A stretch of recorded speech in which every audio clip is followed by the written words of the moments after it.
How do I tell if my chairperson is really a big hitter? Interesting question. And one recently that I've had to address in a couple different ways, just because one of the things that is a criteria for chairperson is that they've done transactions.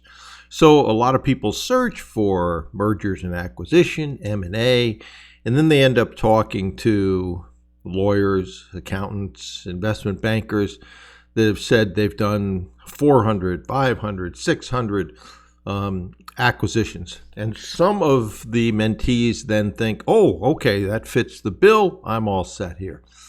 So just because someone's been involved in a transaction doesn't mean that they've been involved in a transaction the way you want your chairperson to be involved.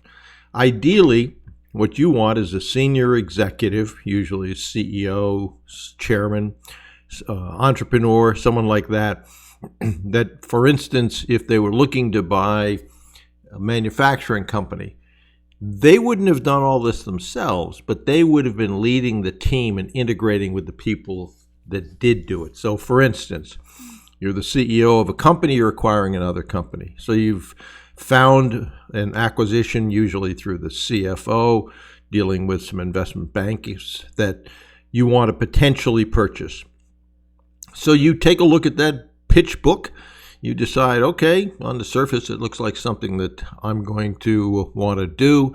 You pull your team together and you have your general counsel in the meeting. You have maybe your HR department. You've got your CFO in the meeting, maybe your manufacturing person in the meeting, maybe your VP of sales in the meeting. And you begin to, almost like an orchestra leader, begin to say, okay, so we've got a pitch book here. You can take a look at the pitch book, guys, but here's what we need to be doing. We need to, general counsel, figure out what litigation they've been involved in or any other red flags that you would see. HR, want to get with their HR people, determine what their workforce looks like, what's the turnover rate, who are the top 10% in high performance people they've identified, what programs do they have for those people, what problems do they have in personnel. Again, in concert with the general counsel, you might look at, do they have any lawsuits based on labor practices, on and on. Manufacturing guys, you need to get obviously out to their facility, look at their equipment, see what you think of their equipment, how current or outdated it is, how are the quality records there. Sales, take a look at their customers, take a look at the Pareto of customers. Is there one customer that's 90%, or is it pretty well spread out? Do they have long-term contracts, et cetera, et cetera, et cetera. So that person is the kind of person that you would want as a chairperson. They've been involved in a ton of different areas.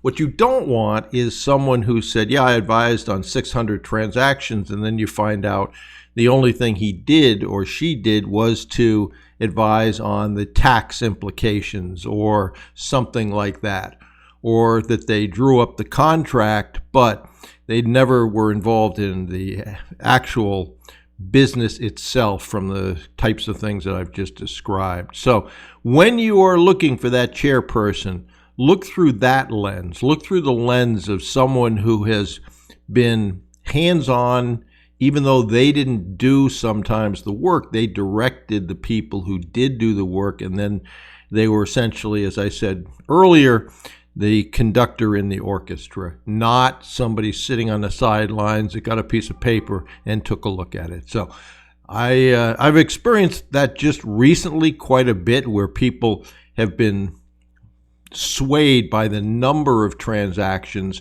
and didn't ask the questions, what did you do in those transactions? What was your role? How many different areas did you interact with?